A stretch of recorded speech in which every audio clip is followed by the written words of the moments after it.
नमस्कार, मैं हूं पूजा सिंह और आप देख रहे हैं आरएनटीवी नेशनल। चलिए खबरों की शुरुआत करेंगे उत्तराखंड की कुछ खास बड़ी खबरों के साथ।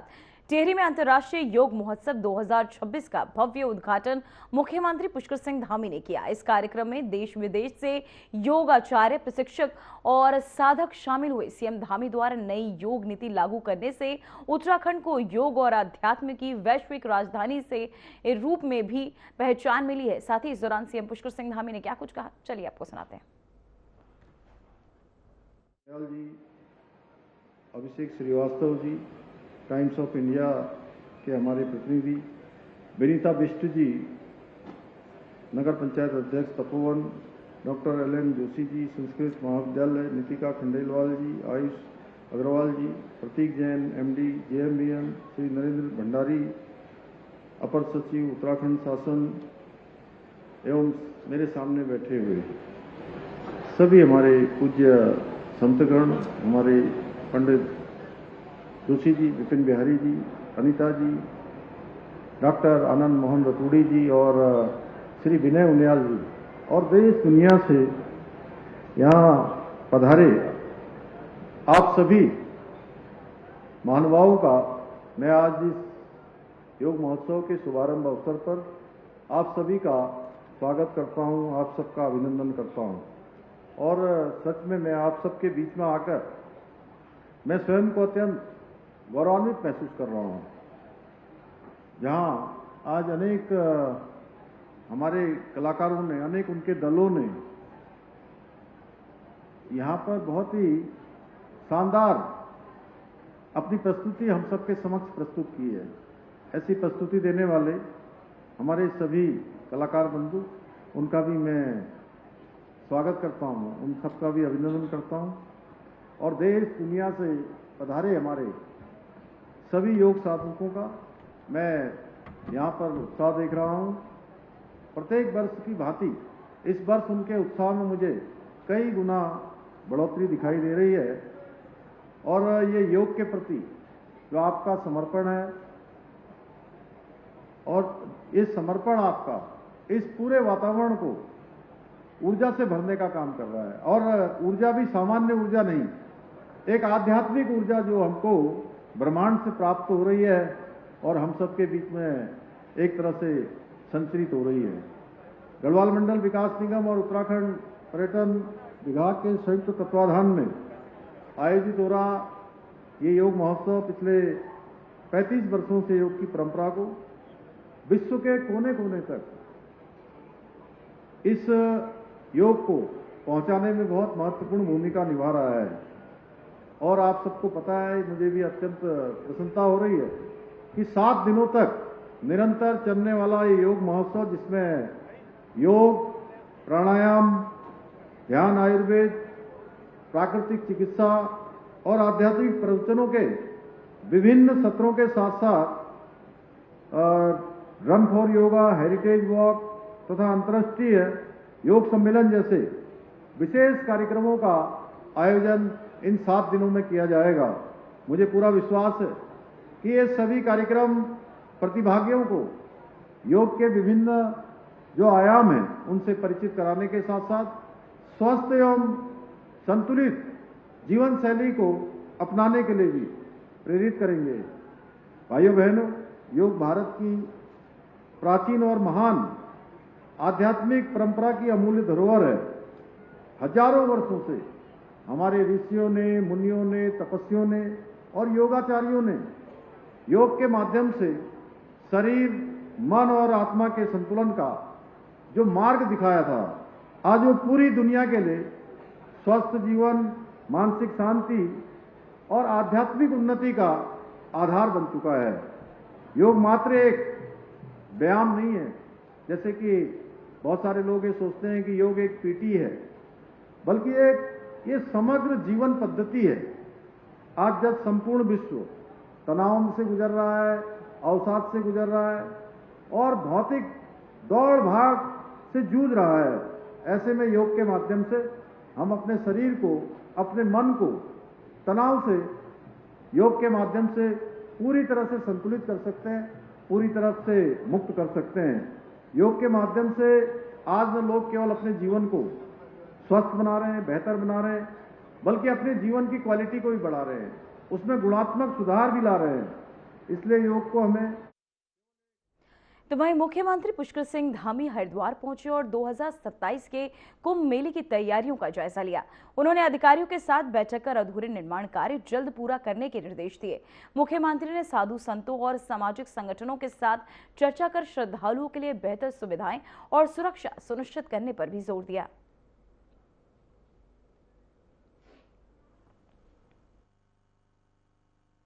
सभी कामों को करने के लिए जहाँ भी जो भी रुकावट आ रही है, कमी आ रही है, आपसी समन्वय बना के उनको करने के लिए कहा है। क्योंकि चारधाम यात्रा भी अब शुरू होने वाली है और चारधाम यात्रा की तैयारी भी हम बड़े जोर शोर से कर रहे हैं।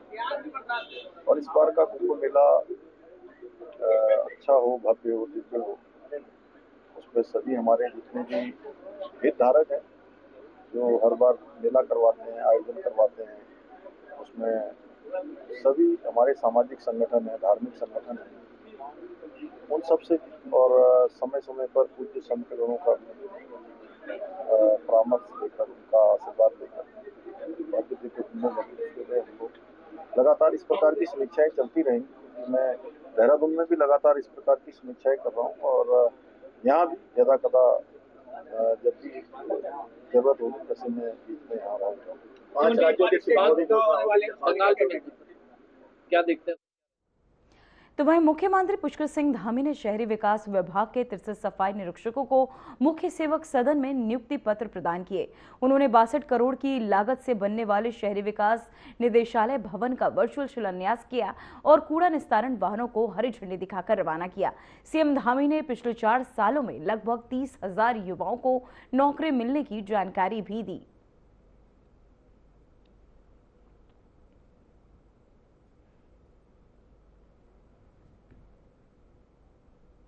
और हम लोगों का राज्य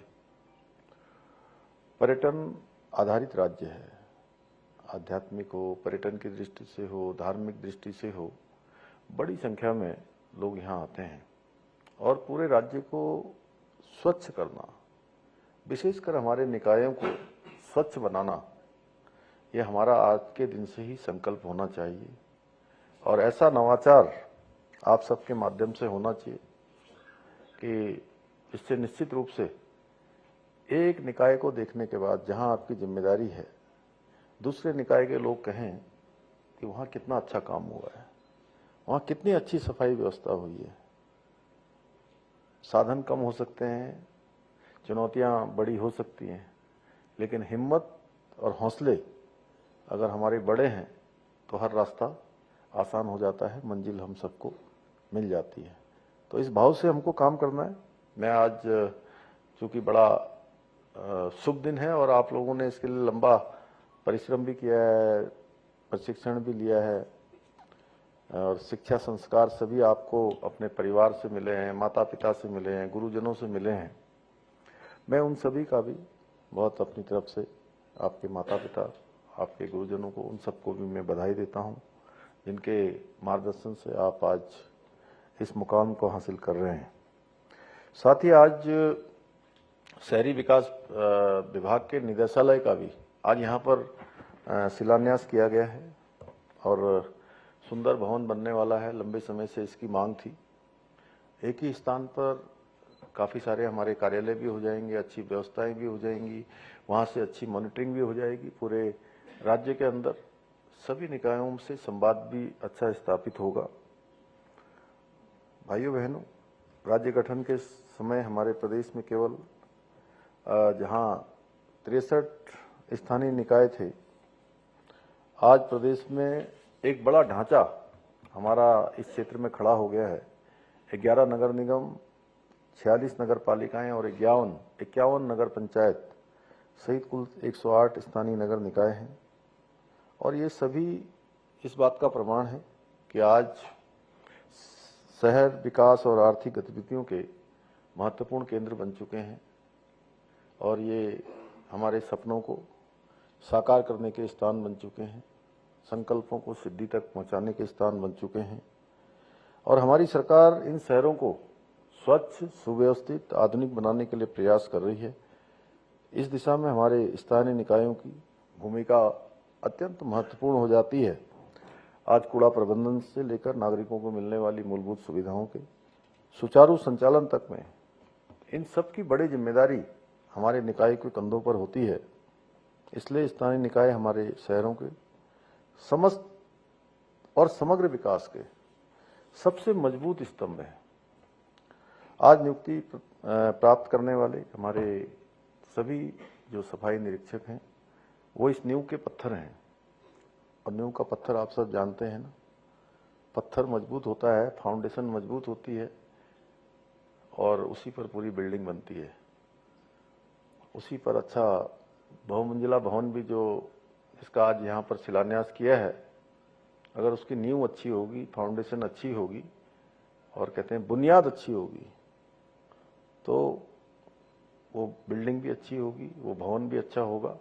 इसी प्रकार से अगर सफाई व्यवस्था अच्छी होगी, जिसका भार आप सबके कंधों पर है, तो निश्चित रूप से सारी चीज़ें अच्छी होंगी।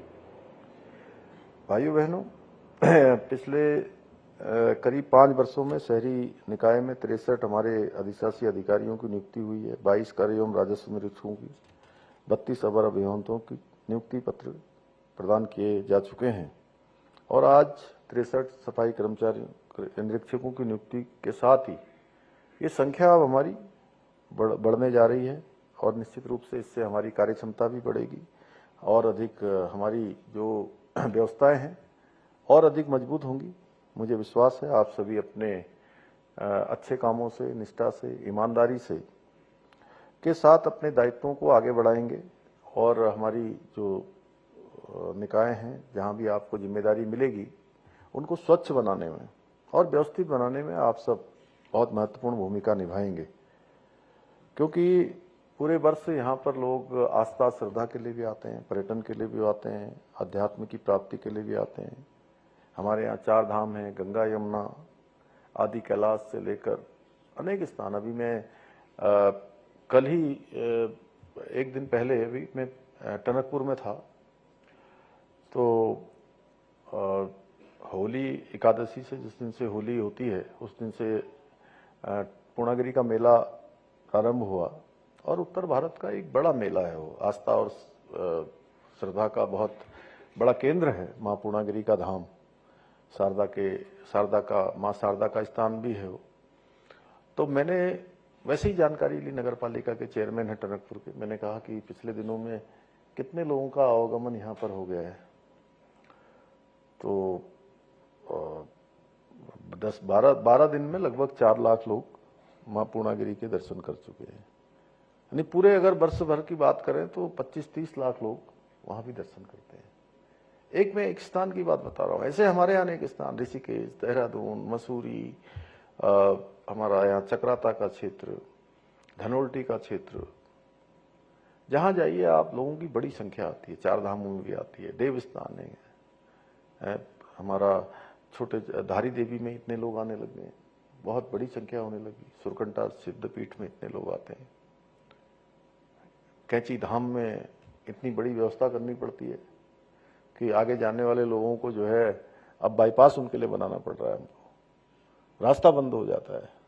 तो बड़ी संख्या लोगों की आती है और 2027 में हमारा कुंभ मेले का आयोजन भी होना है, 4 धाम यात्रा भी हमारी प्रारंभ होने वाली है। ऐसे अवसरों पर शहरों और तीर्थस्थलों की स्वच्छता और उसकी व्यवस्थाओं को सुचारू रूप से बनाए रखना अत्यंत आवश्यक है और इसमें हमारे निकायों की भूमिका अत्यंत महत्वपूर्ण है। मुझे पूरा विश्वास है कि आप अपने कर्तव्यों का पूरे तरीके से निर्वहन करेंगे। हमारी सरकार शहरों को आधुनिक और सुरक्षित बनाने के लिए कई महत्वपूर्ण कदम भी उठा रही है। स्वच्छ भारत मिशन के अंतर्गत ठोस कचरा प्रबंधन, सफाई व्यवस्था को सुदृढ़ किया जा रहा है। वहीं स्मार्ट सिटी मिशन, प्रधानमंत्री स्वनिधि योजना, प्रधानमंत्री आवास योजना, अमृत मिशन, खुले में शौच मुक्त अभियान, लीगेसी वेस्ट प्रबंधन जैसी विभिन्न योजनाओं के माध्यम से नागरिकों को बेहतर सुविधाएं उपलब्ध कराने का प्रयास किया जा रहा है। इसके अलावा शहरी क्षेत्रों में सुलभ स्वास्थ्य सेवाएं उपलब्ध कराने के लिए भी अर्बन हेल्थ एवं वेलनेस सेंटर भी स्थापित किए गए हैं। इतना ही नहीं, जो निराक्षित गौवंश है उनके संरक्षण के लिए आशय योजना तथा शहरों में श्वानों की बढ़ती संख्या को नियंत्रित करने के लिए एनिमल बर्थ कंट्रोल योजना भी संचालित की जा रही है। तो वहीं मुख्यमंत्री पुष्कर सिंह धामी हरिद्वार दौरे पर कनखल स्थित जगत गुरु शंकराचार्य राजराजेश्वरम पहुंचे, जहां उन्होंने जगत गुरु से मुलाकात कर प्रदेश की खुशहाली और आगामी धार्मिक आयोजनों की सफलता के लिए आशीर्वाद भी प्राप्त किया। आश्रम में संत समाज ने उनका गर्मजोशी के साथ स्वागत किया। सीएम धामी ने इससे पहले हरिद्वार स्थित राज्य अतिथि गृह धाम कोटी में कुंभ मेला 2027 की तैयारियों और निर्माण कार्यों की समीक्षा करने वाली बैठक में भी हिस्सा लिया।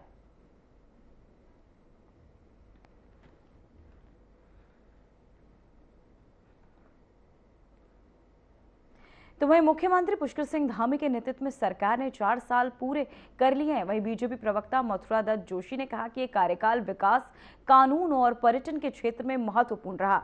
सरकार ने समान नागरिक संहिता की दिशा में कदम उठाए, सख्त कानून बनाए और पूरे प्रदेश में सड़क निर्माण का काम तेज किया। वहीं केदारनाथ और हेमकुंड साहिब के लिए रोपवे परियोजनाएं चल रही है। इन उपलब्धियों को जनता के सामने रखने के लिए 21 मार्च को हल्द्वानी में विशेष जनसभा आयोजित होगी।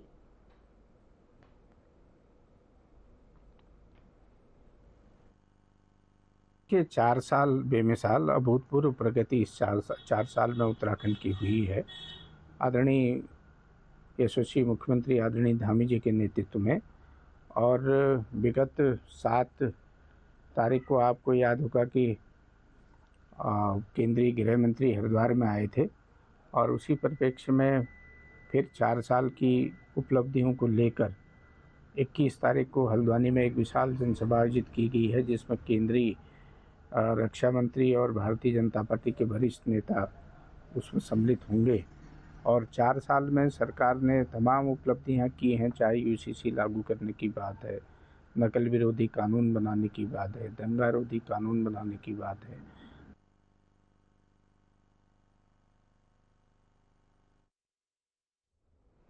तो वहीं हरिद्वार जिला अधिकारी मयूर दीक्षित के सख्त निर्देश पर जिला पूर्ति विभाग ने घरेलू गैस के अवैध व्यावसायिक उपयोग के खिलाफ कार्यवाही की।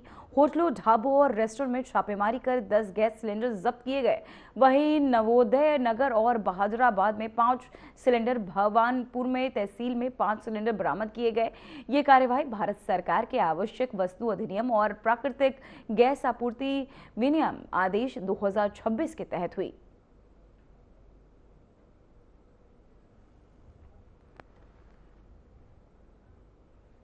इस साल हेमकुंड साहिब के कपाट 23 मई से श्रद्धालुओं के लिए खुलेंगे। ट्रस्ट अध्यक्ष नरेंद्रजीत सिंह बिंद्रा ने बताया कि यात्रा सुगम और सुरक्षित बनाने के लिए प्रशासन के साथ व्यापक तैयारियां की गई हैं। उन्होंने कहा कि यात्रियों के लिए आवास, भोजन और सुरक्षा जैसी सुविधाओं का विशेष ध्यान रखा जाएगा। यात्रा व्यवस्थाओं पर चर्चा के लिए ट्रस्ट अध्यक्ष ने मुख्य सचिव आनंद वर्धन से मुलाकात की।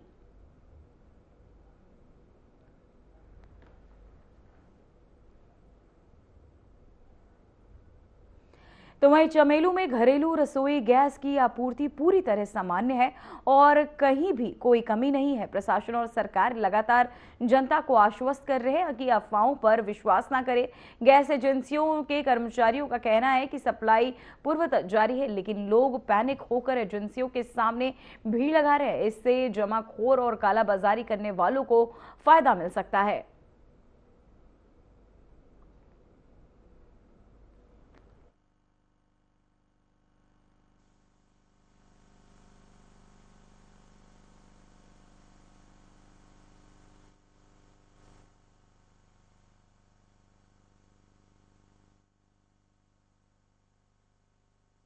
आपके माध्यम से सभी जनपदवासियों से अपील करना चाहता हूं कि घरेलू गैस की आपूर्ति पूरी तरीके से सामान्य है। इसको लेकर किसी भी तरह की अफवाहों पर ध्यान न दें, ना ही किसी भी तरह से व्यथित हों, परेशान ना हों। गैस की सप्लाई पूरी आ रही है। घरेलू उपभोक्ताओं को पूर्णतया गैस टाइम से मिलेगी।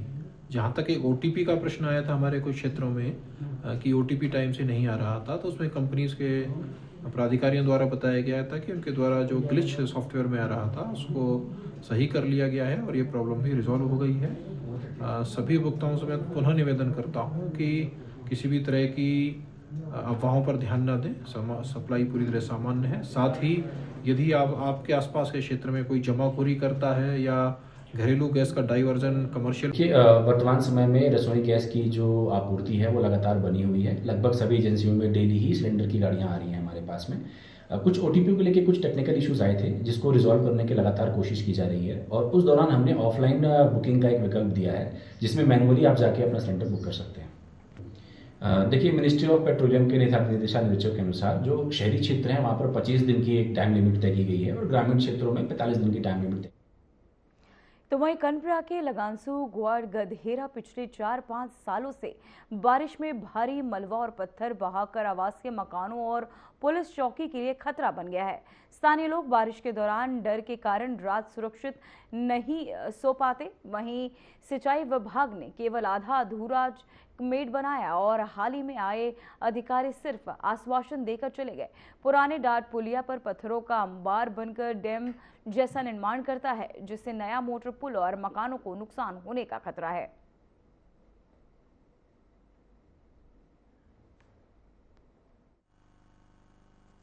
और मैं लगातार प्रशासन से, शासन से इसकी ये सिंचाई विभाग की इसको चेक डैम लगाने की मांग करते आ रहा हूँ। लगातार 4 सालों से मैं सिंचाई विभाग थराली से प्रार्थना करते आ रहा हूँ, लेकिन विभाग द्वारा मुझे आश्वासन के सिवाय कुछ नहीं मिला।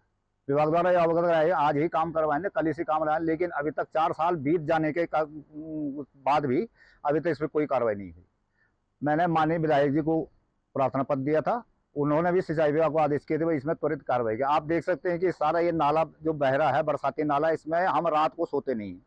इसमें जो पुराना जो कलमट है ग्रिप का, तो वो कभी भी आप देख सकते हैं कि ये बंद हो सकता है। इससे जो है इसके ऊपर जो बंद होने के कारण ये इसके ऊपर से पानी फैल जाता है।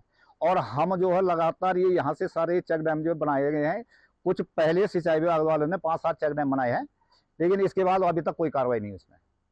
तो मैं आपके चैनल को सबसे पहले, मैं कैलाश चंद खनौरी, जिला परामर्शदात्री का जनपद चमोली का जिला अध्यक्ष हूँ।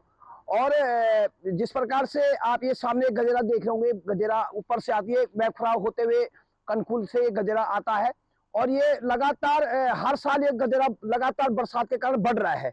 और बढ़ने के कारण जो हमारी यहाँ पर आवासीय मकान हैं, आप सामने देख रहे होंगे, पुलिस चौकी है, तमाम यहाँ पे आवासीय भवन है, उन आवासीय भवनों को लगातार खतरा बना हुआ है। और हमने पहले भी जो है कि सरकार जनता के द्वार एक वहाँ पे कनप्रयाग में एक बैठक हुई थी, जिसमें सीडीओ साहब के मुख्य विकास अधिकारी सीडीओ साहब के द्वारा यह कहा गया था कि जहाँ जहाँ भी गदेरे हैं उनके अगल बगल चेक डैम का निर्माण किया जाए। और मैंने तत्काल प्रभाव से सदन के माध्यम से मैंने ये सीडीओ साहब के सामने बात रखी कि महोदय, लगांसू में एक ग्वाड़ गजेरा है, वहां पर लगातार हर सीजन में बहुत बड़ा गजेरा आता है, जिससे आवासीय भवनों को नुकसान लगातार होता आ रहा है। हम लोगों ने अपने निजी संसाधन से फिलहाल वर्तमान में यहाँ पर सुरक्षा दीवार बनाई है, अपने पैसों से हम लोगों ने।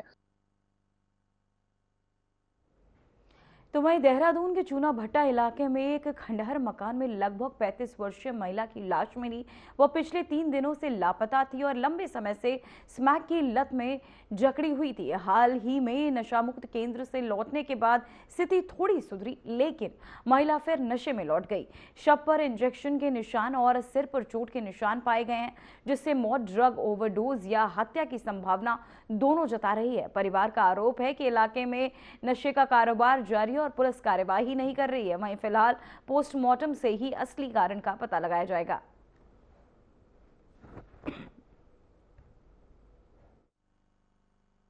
यहाँ पर मिली है, अभी प्राइमा फेसी एविडेंस जो है, क्या पुलिस को हाथ लगाया, किस हिसाब से कार्रवाई हुई? देखिए, लगभग 1 बजे के आसपास एक व्यक्ति द्वारा 112 पे सूचना दी गई थी कि चूना भट्टा के पास एक खंडहरनुमा कमरे में एक महिला का शव है। जब यहाँ पर पहुँचे थे तो अभी तक इस महिला की शिनाख्त नहीं हो पाई है। लगभग ये 30 से 35 वर्ष की उम्र की महिला है और अभी तक घटना का या फिर जो मृत्यु का कारण भी स्पष्ट नहीं है। अभी एफएसएल की टीम के द्वारा यहाँ पर निरीक्षण किया जाएगा, साथ ही साथ जो पोस्टमार्टम की रिपोर्ट है उसके बाद ही स्थिति स्पष्ट हो पाएगी कि महिला की मृत्यु का क्या कारण है। तो वहीं देहरादून में पटेल नगर स्थित कबाड़ी बाजार में कचरे के 3-4 गोदामों में आग लगी। फायर सर्विस तुरंत घटनास्थल पर पहुंची। रास्ते में टूटे हाई टेंशन लाइन स्पार्क कर रहे थे, जिससे आग बुझाने में बाधा आई। सिटी कंट्रोल रूम द्वारा बिजली बंद कराई गई और फायर कर्मियों ने आग पर कार्यवाही शुरू की। प्लास्टिक और रबड़ के कचरे से धुआं बहुत अधिक था। बारिश और तूफान के बावजूद फायर कर्मियों ने लगातार काम किया। 5 फायर टेंडरों ने 1.5 लाख मीटर पानी डालकर आग पूरी तरह बुझा दी।